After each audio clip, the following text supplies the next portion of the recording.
माता दी भक्तजनों, कैसे हैं आप सब। आप सभी पर माता रानी की कृपा बनी रहे। चलिए आज कथा श्रवण करते हैं श्री गर्ग संहिता के वृंदावन खंड के 26वें अध्याय का। 26वें अध्याय में है श्री कृष्ण का विरजा के साथ विहार, श्री राधा के भय से विरजा का नदी रूप होना, उसके 7 पुत्रों का उसी शाप से 7 समुद्र होना तथा राधा के शाप से श्री दामा का अंततः शंखचूर होना। जय श्री कृष्ण। राधे राधे। बहुलास्व ने पूछा, महामते देवर्षि, आप परावरवेताओं में श्रेष्ठ हैं, अतः यह बताइए कि अघासुर आदि दैत्यों की ज्योति तो भगवान श्री कृष्ण में प्रविष्ट हुई थी, परंतु शंखचूर का तेज श्री दामा में लीन हुआ, इसका क्या कारण है। ओहो, श्री कृष्ण चंद्र का चरित्र अत्यंत अद्भुत है। श्री नारद जी बोले, महामते नरेश, यह पूर्व काल में घटित गोलोक का वृत्तांत है, जिसे मैंने भगवान नारायण के मुख से सुना था। यह सर्व पाप हारी पुण्य प्रसंग तुम मुझसे सुनो। श्री हरि के 3 पत्नियां हुई, श्री राधा, विजया और भूदेवी।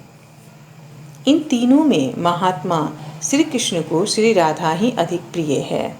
राजन, एक दिन भगवान श्री कृष्ण एकांत कुंज में कोटि चंद्रमाओं की सी कांति वाली तथा श्री राधिका सदृश्य सुंदरी विरजा के साथ विहार कर रहे थे। सखी के मुंह से यह सुनकर कि श्री कृष्ण मेरी सौत के साथ है, श्री राधा मन ही मन अत्यंत खिन्न हो उठी।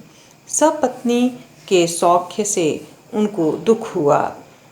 तब भगवत प्रिय श्री राधा 100 योजन विस्तृत, 100 योजन ऊंचे और करोड़ों अश्विनियों से जुते सूर्यतुल्य कांतिमान रथ पर, जो करोड़ों पताकाओं और स्वर्ण कलशों से मंडित था तथा जिसमें विचित्र रंग के रत्नों, सुवर्ण और मोतियों की लड़ियां लटक रही थीं, आरूढ़ हो 10 अरब वस्त्र धारणी सखियों के साथ तत्काल श्री हरि को देखने के लिए गईं।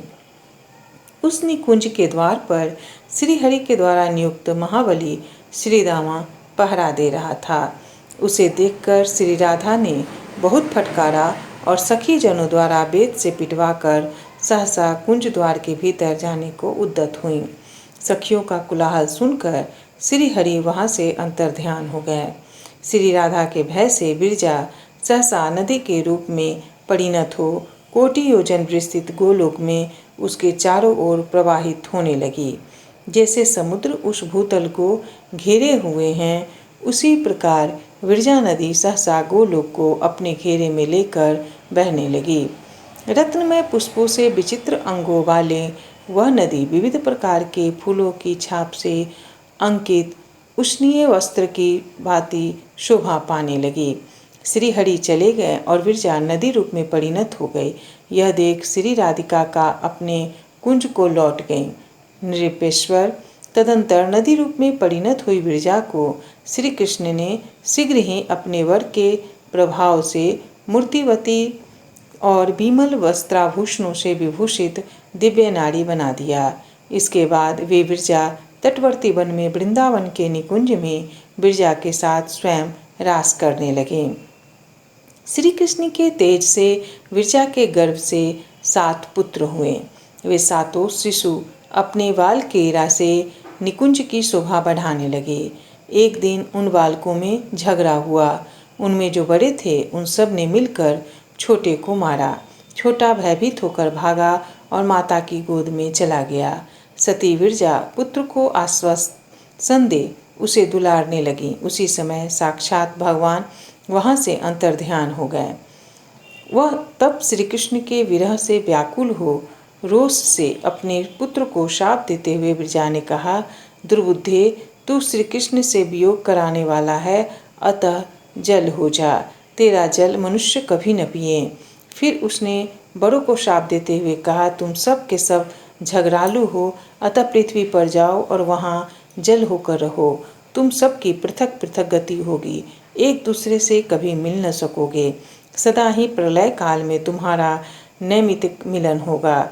श्री नारद जी कहते हैं, राजन, इस प्रकार माता के श्राप से वे सब पृथ्वी पर आ गए और राजा प्रियव्रत के रथ के पहियों से बनी हुई बड़ी शाखाओं में समाविष्ट हो गए।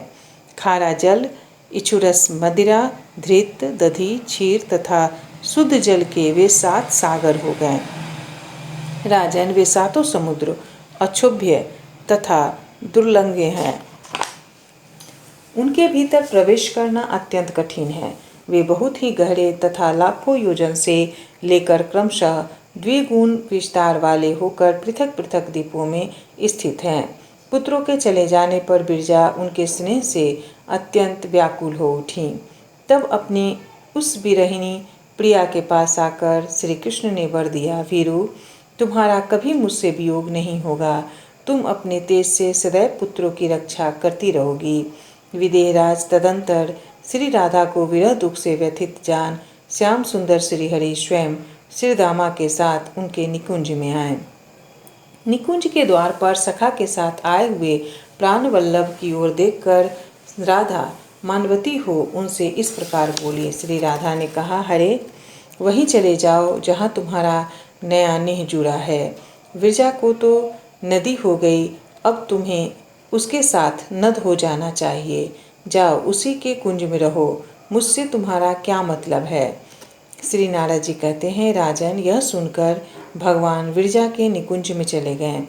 तब श्री कृष्ण के मित्र श्रीदामा ने राधा से रोषपूर्वक कहा। श्रीदामा बोले, राधे, श्री कृष्ण साक्षात परिपूर्णतम भगवान हैं।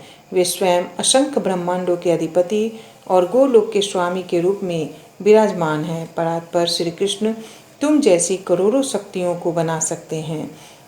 उनकी तुम निंदा करती हो, ऐसा मान न करो। राधा बोली, ओ मूर्ख, तू बाप की स्तुति करके मुझ माता की निंदा करता है। अतः दुर्बुद्धे, राक्षस हो जा और गोलोक से बाहर चला जा। श्रीदामा बोला, शुभे, श्री कृष्ण सदा तुम्हारे अनुकूल रहते हैं, इसीलिए तुम्हें इतना मान हो गया है। अतः परिपूर्णतम परात्मा श्री कृष्ण से भूतल पर तुम्हारा 100 वर्षों के लिए वियोग हो जाएगा, इसमें संशय नहीं है। श्री नारद जी कहते हैं, राजन, इस प्रकार परस्पर श्राप देकर अपनी ही करनी से भयभीत हो जब राधा और श्रीदामा अत्यंत चिंता में डूब गए, तब स्वयं भगवान श्री कृष्ण वहाँ प्रकट हुए। श्री भगवान ने कहा, राधे, मैं अपने निगम स्वरूप वचन को तो छोड़ सकता हूँ, किंतु भक्तों की बात अन्यथा करने में सर्वथा असमर्थ हूँ। कल्याणी राधिके, शोक मत करो, मेरी बात सुनो। वियोग काल में भी प्रतिमास एक बार तुम्हें मेरा दर्शन हुआ करेगा। वराह कल्प में भूतल का भार उतारने और भक्तजनों को दर्शन देने के लिए मैं तुम्हारे साथ पृथ्वी पर चलूँगा। श्रीदामन, तुम भी मेरी बात सुनो। तुम अपने एक अंश से असुर हो जाओ। वैवस्वत मनवंतर के में रासमंडल में आकर जब तुम मेरी अवहेलना करोगे, तब मेरे हाथ से तुम्हारा वध होगा, इसमें संशय नहीं है। तत्पश्चात फिर मेरे वरदान से तुम अपना पूर्व शरीर प्राप्त कर लोगे। श्री नारद जी कहते हैं, राजन, इस प्रकार शापवश महातपस्वी श्रीदामा ने पूर्व काल में यक्षलोक में सुहन के घर जन्म लिया। वह शंखचूड़ नाम से विख्यात हो यक्षराज कुबेर का सेवक हो गया। यही कारण है कि शंखचूड़ की ज्योति श्रीदामा में लीन हुई। भगवान श्री कृष्ण स्वात्मा राम हैं, एकमात्र अद्वितीय परमात्मा है। वे अपने ही धाम में लीलापूर्वक सारा कार्य करते हैं। जो सर्वेश्वर सर्वरूप एवं महान आत्मा है, उनके लिए यह सब कार्य अद्भुत नहीं है। मैं उन श्री कृष्णचंद्र को नमस्कार करता हूँ। विदेहराज, यह मनोहर वृंदावन खंड मैंने तुम्हारे सामने कहा है। जो नरश्रेष्ठ इस चरित्र का श्रवण करता है, वह पुण्यतम परम पद को प्राप्त होता है। इस प्रकार श्री गर्ग संहिता में श्री वृंदावन खंड के अंतर्गत नारद बहुलाश्व संवाद में शंखचूड़ोपाख्यान नामक 26वां अध्याय पूरा हुआ और इस प्रकार श्री वृंदावन खंड संपूर्ण हुआ। जय श्री कृष्ण। राधे राधे।